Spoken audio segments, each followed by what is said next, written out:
बिस्मिल्लाहिर्रहमानिर्रहीम। अस्सलाम वालेकुम जी, मैं हूं मारिया अली और आप देख रहे हैं मेरा यूट्यूब चैनल। आमिर लियाकत हुसैन वफ़ात पा चुके हैं और उनकी वफ़ात के हवाले से इस वक्त मुतज़ाद ख़बरें निकल के सामने आ रही हैं।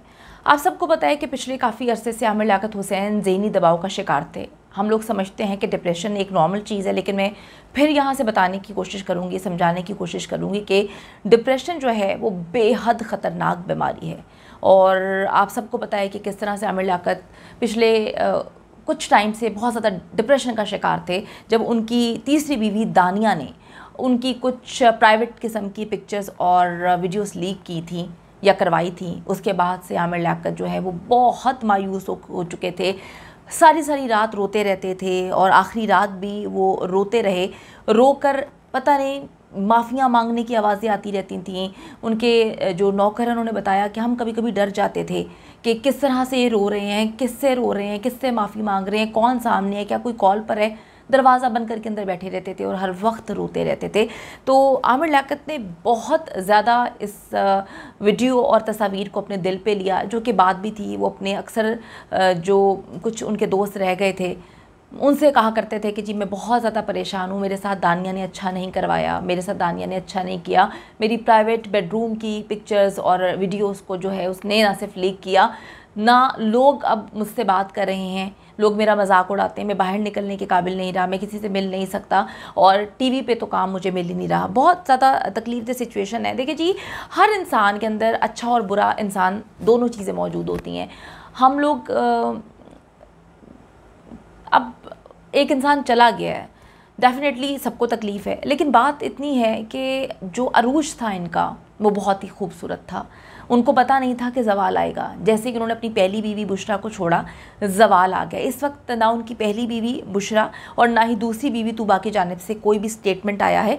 सबसे पहले जिसने स्टेटमेंट दिया है वो उनकी तीसरी बीवी, जिनकी वजह से वो डिप्रेशन का शिकार हो, जिनकी वजह से वो इस नहज पे पहुँचे कि अभी तो ये भी कयास आराइयाँ की जा रही हैं, जब तक पोस्टमार्टम रिपोर्ट नहीं आ जाएगी इस बात का इल्म नहीं हो सकेगा कि आया ये खुदकुशी थी या फिर जो है उनको हार्ट अटैक हुआ था। क्योंकि जितने वो डिप्रेशन का शिकार थे, हो सकता है कि वो मौत चाहते हों, मौत को गले लगाना चाहते हों।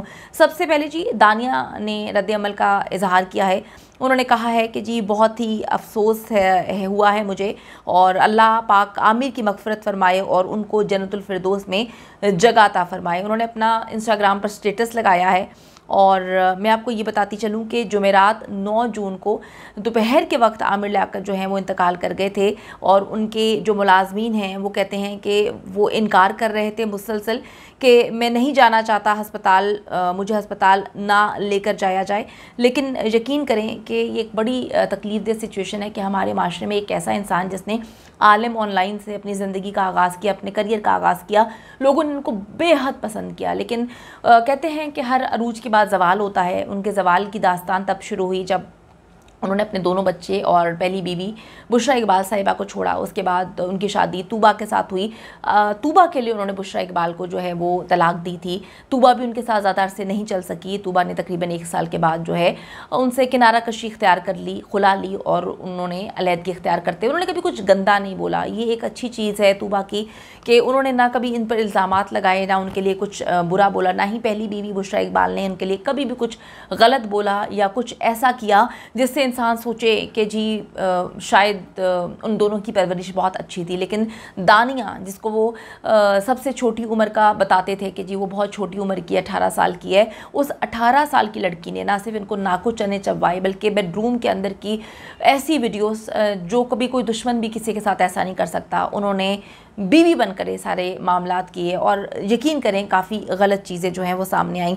मैं आपको बताती चलूँ कि आमिर लियाकत के ड्राइवर और मुलाजिम जो घर पे मौजूद थे उनके मुताबिक वो मुसलसल दरवाज़ा बजाते रहे, लेकिन आमिर लियाकत जब बाहर नहीं आए तो उनको तशवीश हुई और उन्होंने कहा कि हमें बड़ी अजीब व गरीब किस्म की वाइब्स आ रही थी, हमें अजीब लग रहा था। तो ड्राइवर जावेद है और मुलाजिम मुमताज़, उसके मुताबिक 2 घंटे से घर की बिजली बंद थी और जनरेटर हमने चलाया हुआ था। अचानक जनरेटर का धुआं भरने से मेरी और आमिर भाई की तबीयत ख़राब हो गई। तो मुमताज़ जो मुलाजिम है उसने कहा कि पुलिस को दिए गए जो उसने बयान दिया उसके मुताबिक जनरेटर 1 हफ्ता कबल ही ख़रीदा था, लेकिन कुछ दिनों से वो ख़राब हो चुका था। मुलाजिम ने कहा कि मैं घर का मरकज़ी दरवाज़ा खोलकर बाहर आया तो ड्राइवर की आवाज़ आई कि आमिर लियाकत की तबीयत ख़राब हो रही है। हम दोनों ने कमरे का दरवाज़ा खोलने की कोशिश की, लेकिन अंदर से कमरा जो है वो बंद था। फिर आमिर लियाकत के ड्राइवर ने कहा कि 7 साल से वो आमिर लियाकत के साथ काम कर रहे हैं। उन्होंने उनका अरूज ज़वाल देखा। पिछले कई रातों से वो काफ़ी तकलीफ़ में थे, रोते रहते थे और गिड़गिड़ाते रहते थे, माफ़ियाँ मांगते रहते थे और कहते थे कि मैं बाहर जाना चाहता हूँ। अपने ड्राइवर को कहा करते थे कि मैं बाहर जाना चाहता हूँ, लेकिन मैं जा नहीं पाता क्योंकि दानिया ने मेरी इतनी तज़लील करवा दी है, दानिया ने मुझे इतना गंदा कर दिया है। हर तरफ जब मैं जाता हूँ तो लोग मेरी उन वाहियात किस्म की तस्वीर और वीडियोस का तस्करा करते हैं, मुझ पर हंसते हैं, जो मुझे बिल्कुल कबूल नहीं। फिर आमिर लियाकत ने मुल्क छोड़ने के हवाले से भी कहा कि मैं वहाँ से जाना चाहता हूँ। फिर मुलाजिम कहता है कि जी धुआं जब भरा था तो मैंने जो दुकानदार थे बाहर उनको आवाज़ दी, हम वापस आमिर लियाकत के कमरे में जाते हैं तो वो फ़र्श पर गिरे हुए थे। इसके बाद फ़ौरी हमने रेस्क्यू को बुलाया, उन्हें अस्पताल मुंतकिल किया गया और मैं उनके साथ एम्बुलेंस में मुसलसल साथ था। ड्राइवर ने मज़ीद बताया कि अस्पताल जब हम जाते हैं तो वहाँ पे जाके हमें पता चलता है कि आमिर भाई जो हैं वो तो बहुत पहले ही उनकी इंतकाल हो चुका है, वो घर में जब थे तभी वो फौत हो चुके थे। फिर हमने आमिर लियाकत के अहले खाना को इतला दी और इस पर अहले खाना ने कहा कि घर जाओ और पुलिस को बयान रिकॉर्ड जो है वो करवाओ। आमिर लियाकत के इंतकाल पर सारे लोग जो हैं इस वक्त गम में डूबे हुए, तकलीफ़ है क्योंकि देखिए मैंने आपको एक बात बताई कि हर इंसान के अंदर ना सिर्फ अच्छाई होती है बुराई भी होती है। तो बहुत अच्छा वक्त भी था आमिर लियाकत ने जब आलिम ऑनलाइन से अपना करियर स्टार्ट किया था। लोग ना सिर्फ उनको सुनना पसंद करते थे बल्कि बहुत अच्छा काम वो कर रहे थे। फिर अचानक से उनकी ज़िंदगी में कंट्रोवर्सीज़ आ जाती हैं, वो इतने कंट्रोवर्शियल हो जाते हैं कि उनको बहुत ज़्यादा शौक़ था कि अब मैं मुल्क से बाहर चले जाऊँ। आखिरी पोस्ट में उन्होंने ये भी जिक्र किया कि मेरी जो तीनों बीवियां हैं उन्होंने मुझे यहाँ पे इस नहज पे ला के पहुँचा दिया। पहले कहते हैं कि मैं उनको माफ़ कर रहा हूँ, फिर एक दिन कहते हैं कि अल्लाह ताला इनको पूछेगा और मैं सब कुछ छोड़ के मुल्क से बाहर चला जाऊँगा।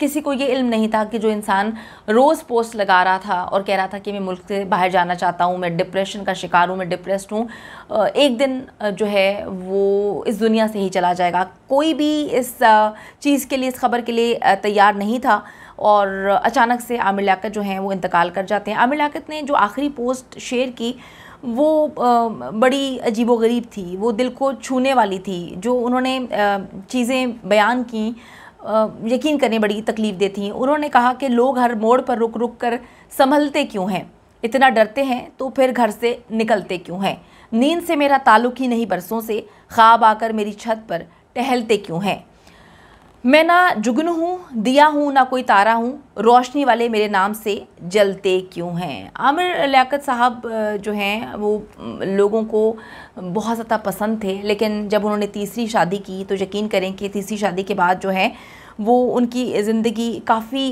प्रॉब्लम्स में आ गई और काफ़ी ज़्यादा मैं कहूँ कि अगर कंट्रोवर्शियल हो गई थी तो वो गलत ना होगा।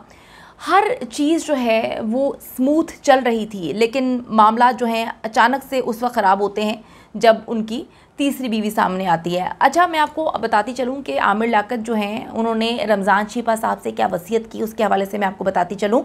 उन्होंने कहा था कि मुझे जो है अब्दुल्ला शाह गाज़ी के मज़ार के पास जहाँ पे मेरे वालिदैन को दफन किया गया है, मुझे उनके हमरा दफन किया जाए। और रमज़ान शीपा साहब से उनकी बात हुई थी, पता नहीं अब कब हुई थी, ये तो वही आकर बताएंगे कि कब उन्होंने आमिर लियाकत ने उनको वसीयत के हवाले से आगाह किया था। इस वक्त सारे इंतज़ाम जो है वो रमज़ान शीपा साहब कर रहे हैं, उनके कफन दफन के सारे इंतज़ामात देख रहे हैं और जो उन्होंने वसीयत की थी उस पर अमल करने की कोशिश कर रहे हैं। हम लोग ये दुआ करते हैं कि अल्लाह ताला जी उनके जो है तकलीफ़ की बात है, यकीन करें उनके दर्जात बुलंद फरमाए, आमीन सुम आमीन। और जिसके दिल में कोई भी चीज़ है उनके लिए, अगर किसी ने उनके साथ कोई रंजिश है, कोई तकलीफ़ है, वो दुनिया से चले गए हैं, उनकी वो वीडियोज़ और तस्वीर खुदा के लिए अब शेयर करना बंद कर दीजिएगा, क्योंकि एक इंसान अब दुनिया में नहीं है, उन्हीं चीज़ों की वजह से वो इस दुनिया से कूच कर गए। तो अब अगर आपके पास है तो उसको डिलीट कर दीजिएगा। और अल्लाह ताला जी दानिया साहिबा को भी अब हिदायत दे। सबसे पहले वो आकर नंबर टांकने के लिए उन्होंने जो है वो एक स्टेटस शेयर कर दिया है, लेकिन जो तकलीफ़ उनकी वजह से आमिर लियाकत को हुई और आज वो इस दुनिया में नहीं है, उसके हवाले से उनको ज़रूर सोचना चाहिए कि चंद पैसों के लिए और पता नहीं किन चीज़ों के लिए उन्होंने ये हरकत की। अल्लाह ताला आमिर लियाकत हुसैन के दर्जात बुलंद फरमाए, उन्हें जन्नतुल फिरदौस में आला मकाम अता फरमाए, आमीन सुम आमीन।